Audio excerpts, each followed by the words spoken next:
I'm divorcing that parasite who can't even do housework. And I'm demanding $60,000 in compensation. I thought I was the only one who believed we had a happy marriage after meeting Niall at a local event. Niall had an affair with a new female employee at his workplace, and when I was hospitalized, he didn't even check on me. Even when I was in the hospital with the severe injury of having both legs amputated, I felt desperately lonely. During that time, I can't believe he was carrying on with his mistress. Moreover, when I think about how he could say such horrible things with a straight face, I feel utterly helpless. I decided to quietly step aside. And just when I was trying to focus on my main business, an opportunity for revenge presented itself. His carefree time with his mistress won't last long. He'd better be prepared. People who can hurt others without remorse deserve appropriate consequences. I'm Blair, turning 35 this year.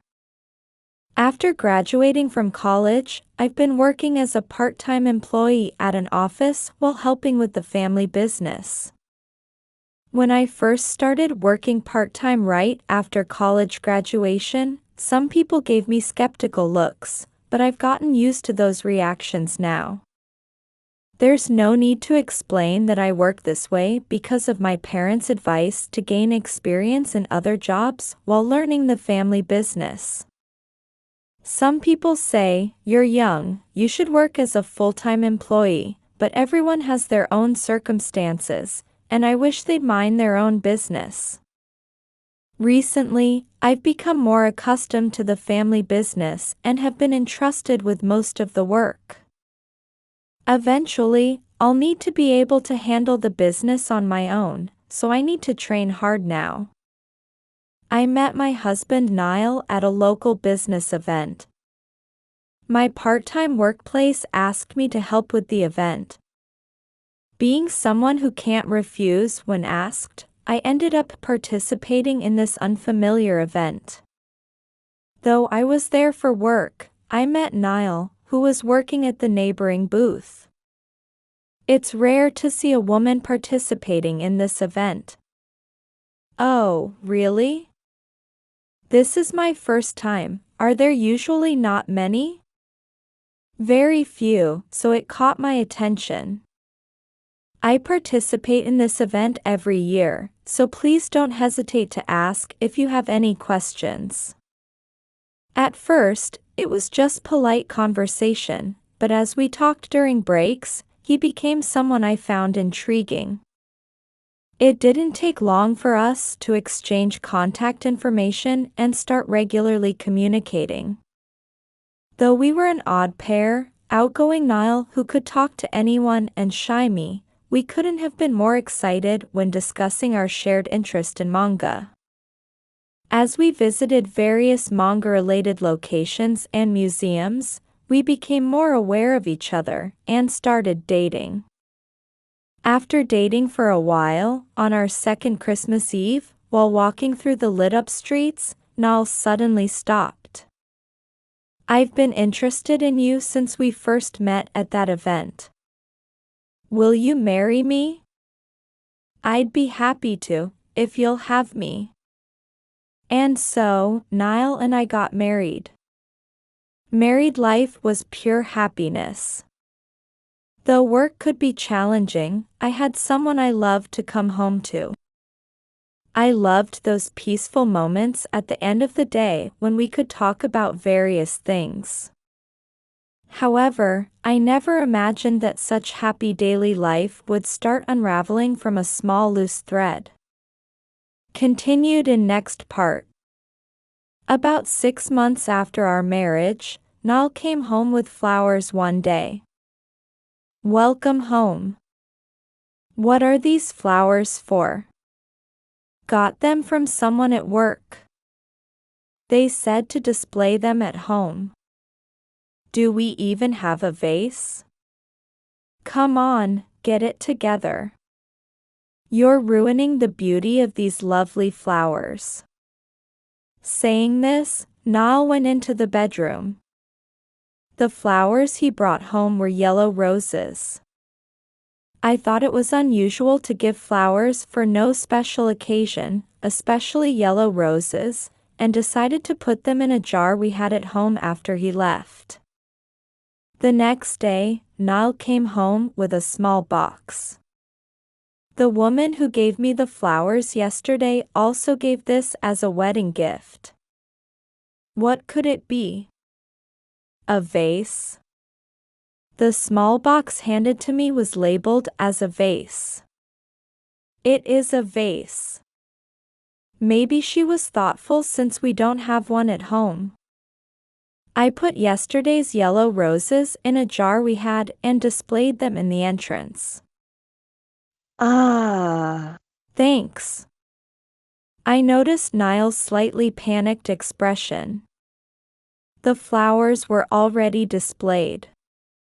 Besides, why would someone give us a wedding gift when we'd been married for 6 months? Yellow roses aren't commonly seen in shops. It seemed too perfect to be just a coincidence. A bit concerned, I looked it up and found that yellow roses symbolize "please break up." I decided to convince myself it was just a coincidence. People don't pay attention to flower meanings these days, it must be just a coincidence. The flowers aren't to blame. I should just properly display what we received. Thinking it would be rude not to use the gifted vase, I took it out of the box and removed the cushioning material. It was a perfectly ordinary small vase. As I tried to take it out of the box, I suddenly felt pain. Ouch. When I pulled my hand back, there was a crack in the glass. The crack seemed unnatural, despite being carefully wrapped in cushioning material. Having a bad feeling about this, I decided to ask Niall. Hey, about the vase we received, did you drop it or anything before bringing it home? Of course not. I wouldn't handle a gift so carelessly. From his expression and behavior, I was sure he wasn't lying. In fact, when he handed it to me, he did so very carefully, as if it contained something precious. Really? But it seems to be cracked. Oh, right. I need to water the flowers. Don't avoid the subject. What kind of person gave you this present? Niall scratched his head in annoyance as he answered. She's a new female employee in administration. Why are you so concerned about this? Well, I'm just. Then it's none of your business what gifts I receive, right? Are you going to interfere with everything? From that day on, Niall's tone became much harsher. Every time he opened his mouth, it was full of sarcasm that made me feel sick. Whenever something happened, he would speak to me in an accusatory tone, so I lived constantly on edge, trying not to be blamed. One day, when Niall was drinking at home and in an unusually good mood, I decided to take a chance and ask him. Hey, I'd like to send a return gift for the roses and vase from the other day. What do you think would be good? If you don't mind, I could pick something. No, don't do anything unnecessary. It's a gift I received, so it would be rude if I didn't choose the return gift myself. But I'm telling you not to butt in. You're so dense. The flower meaning of a breakup, Niall's attitude, his suspicious refusal to let me choose a return gift. Maybe it was woman's intuition. I decided to secretly hire a detective to investigate. Thanks to the detective being extremely competent, the investigation results quickly arrived in my hands. Looking at the results, I was unsure what to do. The feelings of still loving Niall and uncertainty about whether I could trust him going forward. And above all, facing the truth so soon after marriage left me paralyzed. While entangled in these problems, I decided to watch and think for a while. I thought I didn't need to act immediately on these investigation results. I could keep them as a trump card if needed. Believing it might just be a temporary lapse in judgment, I returned to my daily life with Niall. Whether that was right or wrong, I didn't know. Continued in next part. One day, my boss at work asked me to get some documents from the warehouse. The old documents were supposed to be in the back of the warehouse. While searching for the requested documents in the dark warehouse, I caught my foot on a stepladder. Unfortunately, I got caught on stacked documents and containers, which came crashing down with tremendous force. Unable to escape, I ended up buried under a mass of documents and containers. I was apparently discovered by someone from another department and taken to the hospital. I had lost consciousness after being buried under the containers and had no memory of it. Before I could even feel relieved about regaining consciousness, the doctor gave me devastating news. Apparently, the way the containers had fallen was particularly unfortunate, and I would need both legs amputated. Having just regained consciousness, I couldn't accept this reality and could only lie in my hospital room. What could I do without both legs? And above all, I was worried about Niall. We were newlyweds of only 6 months, and things were still tense after the incident with the roses and vase. We'd never had any major troubles since getting married, so it weighed on my mind. During my hospitalization, people from work took turns visiting me. I felt terrible for causing them worry while they were busy with work. Seeing how much my workplace colleagues cared made me determined to recover enough to be discharged as soon as possible. Between rehabilitation sessions, I tried contacting Niall several times, but he never answered his calls. I was worried about whether he was eating properly while I was away, so I sent messages too, but days passed without him even reading them. My workplace had apparently contacted my family right after the accident, so Niall must have known I was hospitalized from an accident. Though I was truly grateful for my workplace colleagues' visits, there were times when I felt lonely and wanted Niall by my side.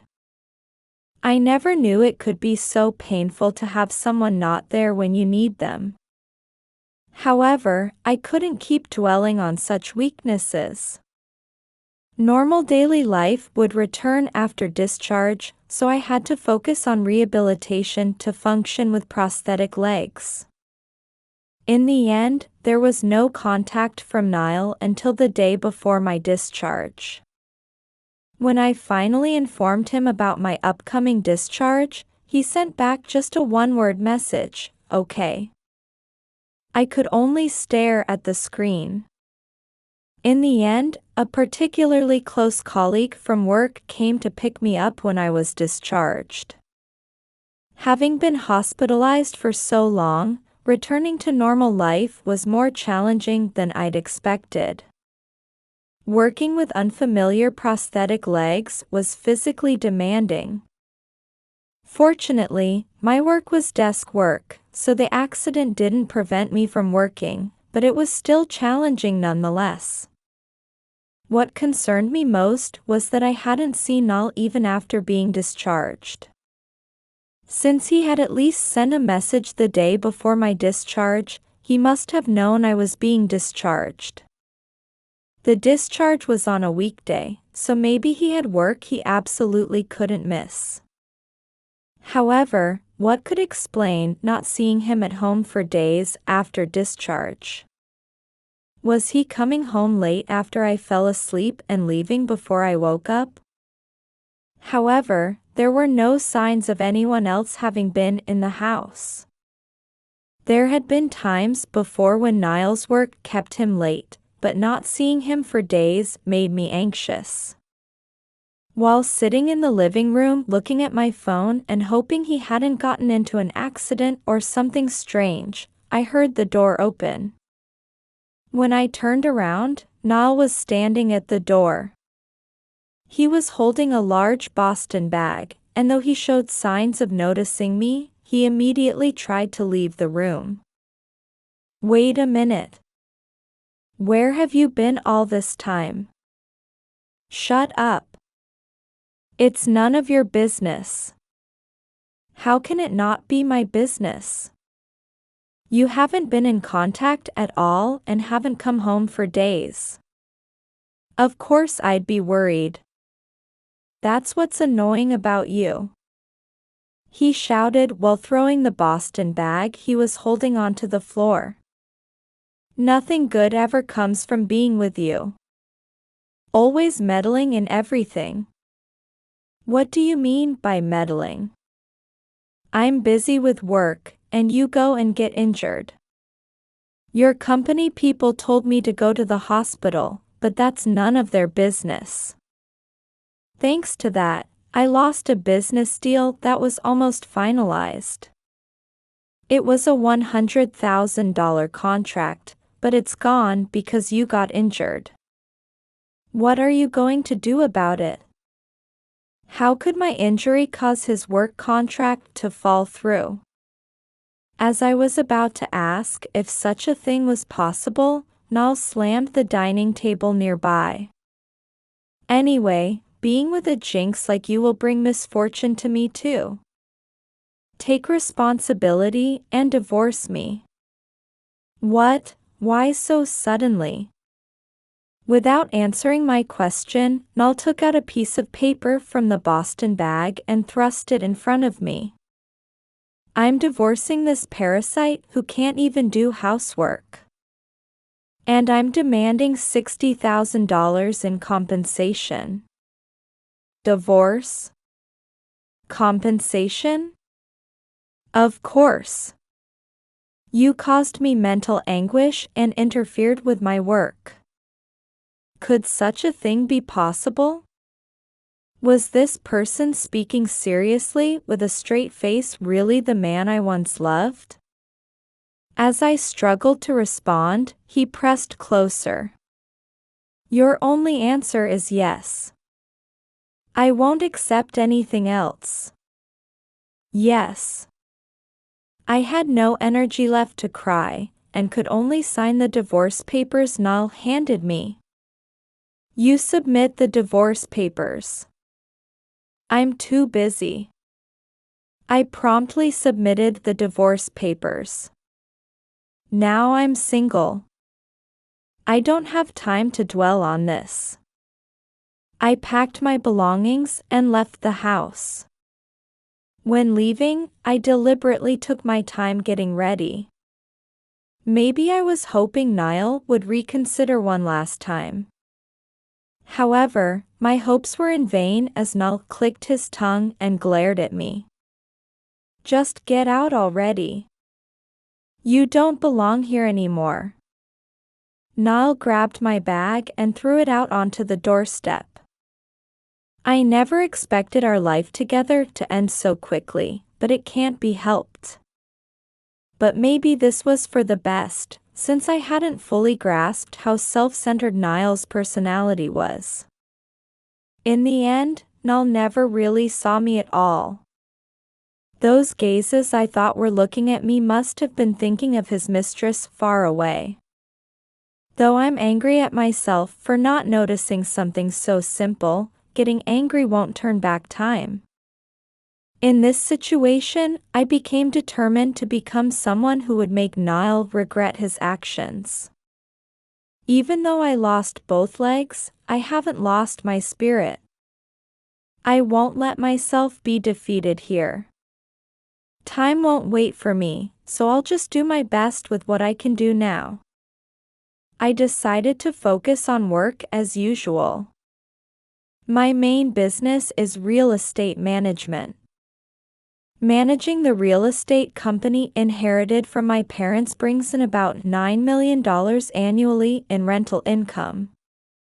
At first, I knew nothing about real estate management. It was quite a long journey until the rental income reached $9 million annually. However, I was able to persevere because I knew Niall would be waiting at home. Niall probably never imagined I had an annual income of $9 million. Thinking about it calmly now, maybe it was good that I didn't tell Niall about the rental income. Given how Niall treated his wife so terribly, who knows what he might have done if he knew about my high income. Though I don't often appear for work in public, I sometimes show up for important jobs. That day too, I was heading out with several male employees. When I went to a meeting about renovating a large office building, I ended up seeing a face I didn't want to see. One of the parties involved was Niall. Niall acted as if he hadn't noticed me. It was immediately clear that he intended to completely ignore me. However, I couldn't help but be concerned about the female employee next to Niall. It wasn't because I was Niall's ex-wife, it went beyond that. I wanted to warn them that this was a workplace. Niall was mixed in among many employees, but his meaningful conversations with that woman next to him were noticeable. Since I could immediately tell they weren't just friendly coworkers, I decided to confront the situation head-on. I'm so pleased to be working with you. Aren't you the one who gave me flowers recently? The woman who had been talking intimately with Niall turned to me and smiled.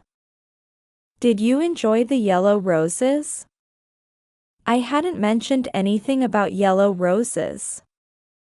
Yellow roses are unusual.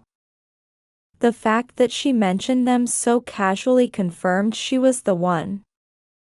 Though her smiling face had the radiance of a rose, her eyes seemed as murky as a swamp.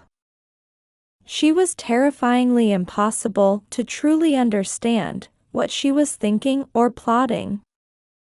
This wasn't just an affair. Deliberately sending gifts as a declaration of war to a married wife isn't normal. It was her who sent the yellow roses and cracked vase under the pretense of a wedding gift. Yes, I was very happy. Someone as thoughtful as you must have wonderful encounters in store. Thanks to that, Niall and I are getting married. As she said this, Karina showed off her left ring finger. It's pure love, we just met at slightly the wrong timing. For some reason, she was proudly showing off her marriage by theft. I don't understand why she would so proudly, almost boastfully, advertise such a thing. She must live with emotions I can't comprehend. Honestly, I felt too tired to say anything more. The goddess of love has shown what true love is through the power of our love. As she said this, Niall stood next to her proudly. Karina, who would spout such outlandish ideas every time she opened her mouth. I couldn't keep up with them. Just as I was thinking I wanted to finish work and leave, Karina spoke up. By the way, when is the person in charge coming? How dare they be late? What are they thinking? After bragging about her stolen marriage and going on about the power of love, she suddenly started acting like a capable businesswoman. I almost burst out laughing at her behavior. I told the pair, Karina, who was checking her watch irritably, and Niall, who was subtly placing his hand on her waist. That would be me. I'm in charge of this building and its renovation. The two looked at me with bewildered expressions. Niall in particular looked even more foolish than usual. Are you delusional as well? I know you're bitter about losing your husband, but lying in this situation is inappropriate.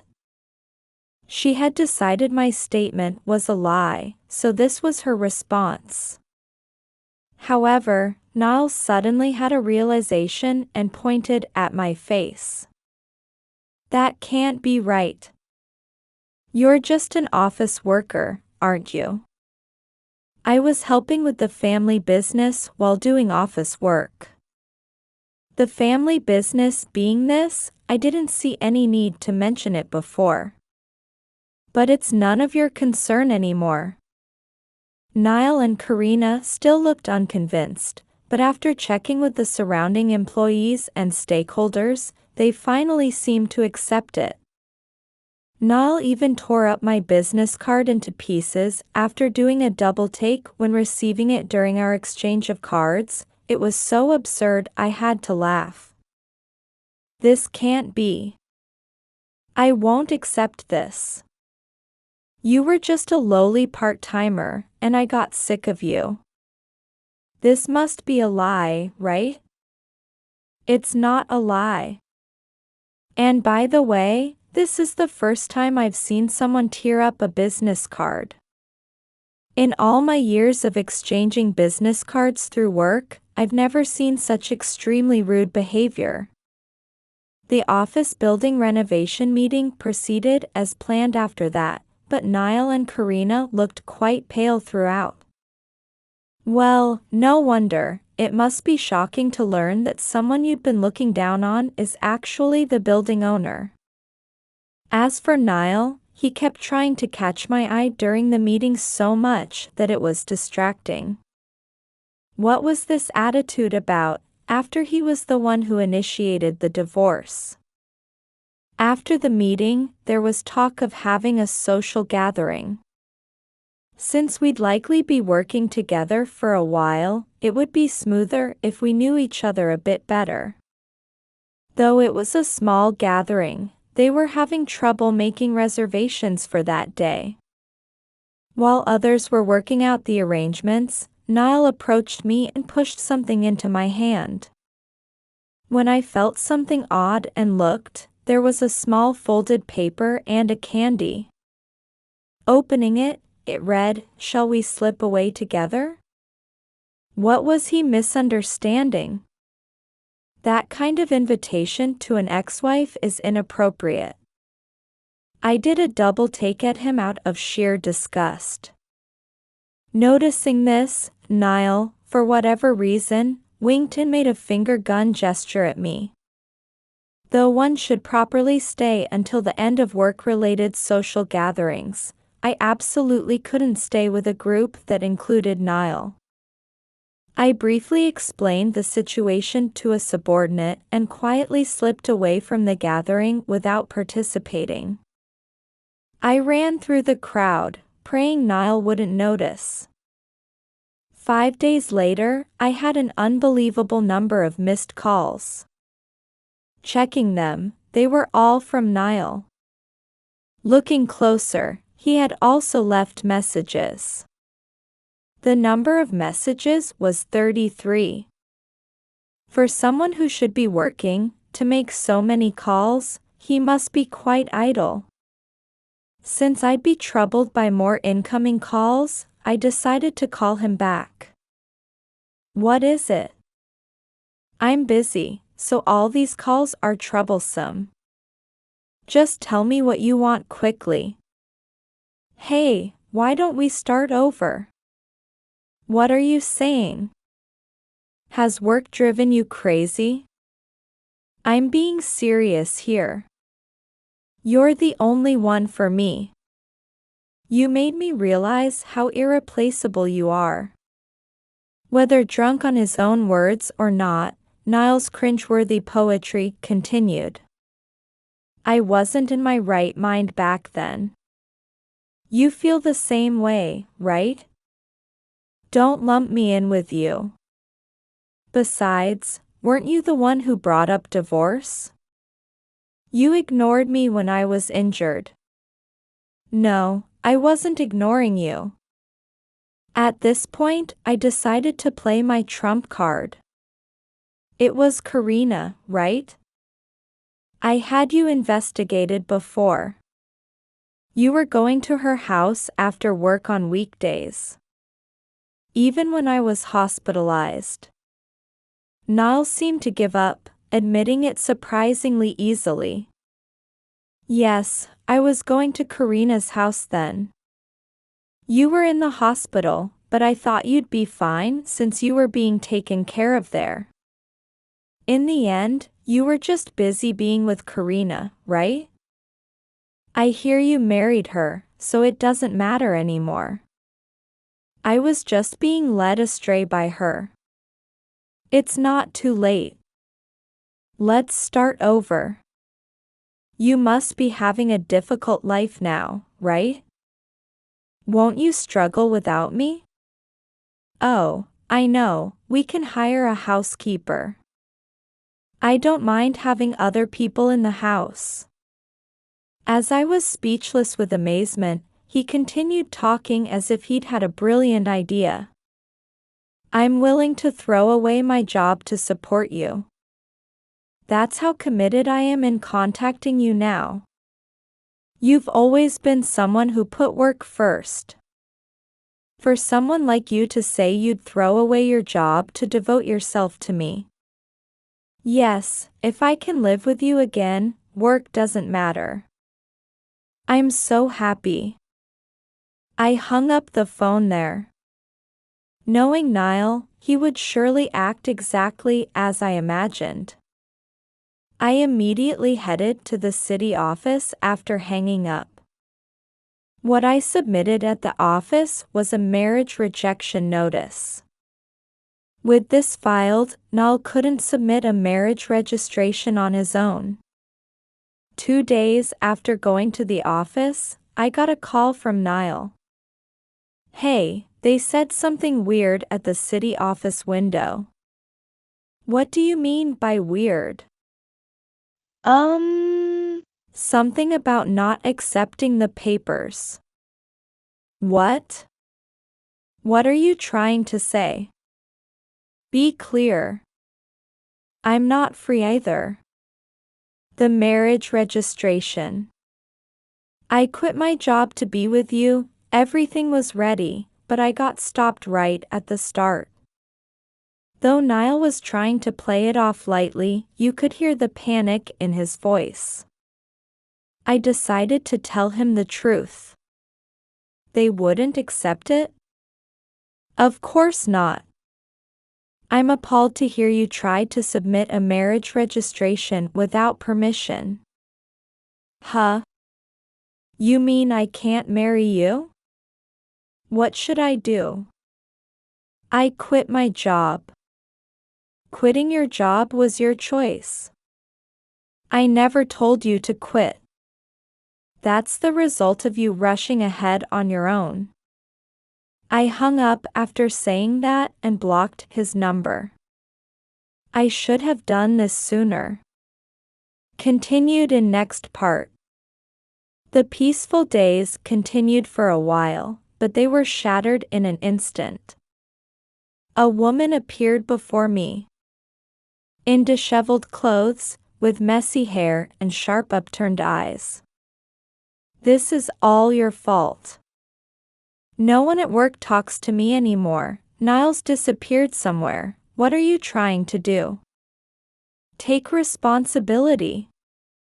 For a moment I didn't understand what was happening, but I recognized her voice as Karina's.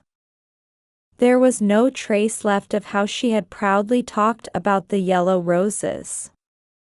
She was just an aggressive woman having a hysterical outburst. Though I knew I had nothing to fear from her, it wasn't pleasant seeing her up close screaming in a shrill voice. Is this about Niall? That's none of my business anymore, so excuse me. How can you say it's none of your business? Because of you, I lost my job, I have no money, you really are a jinx.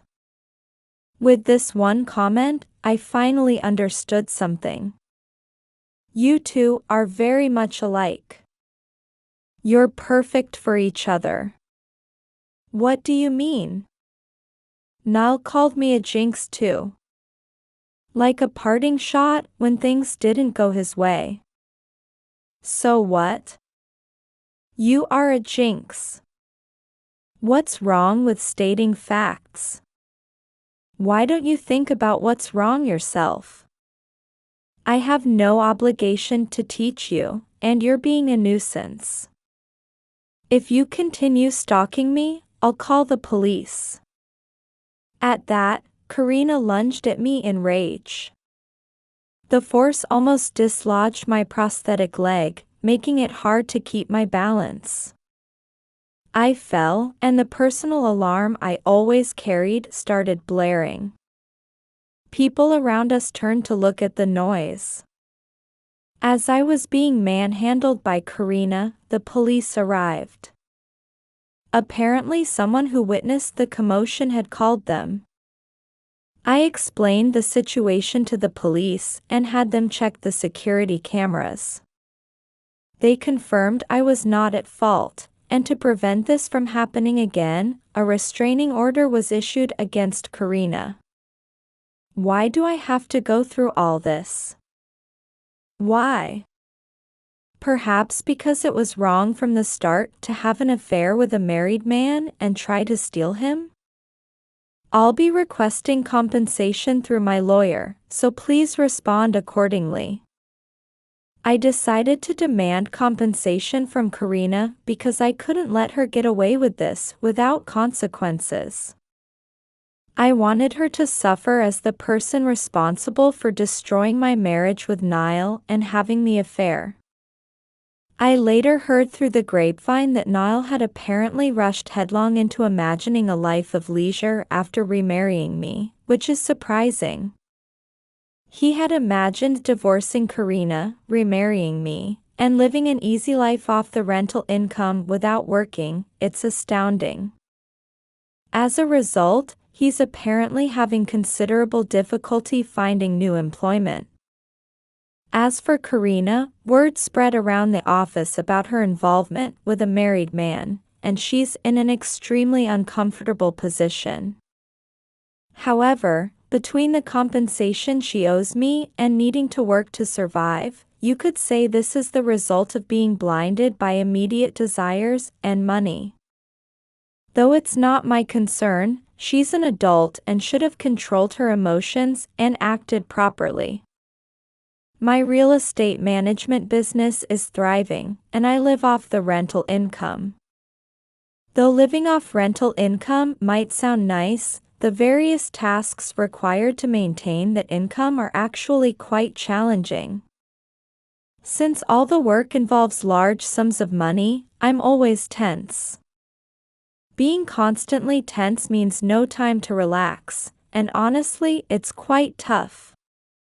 Trying to change this lifestyle a bit, I decided to get a pet. I'd heard pets can be therapeutic, and I can now confirm this is true. When playing with my dog, I can forget about difficult things and work stress. I intend to fully appreciate and be grateful for the happiness and joy I have now, living each day mindfully.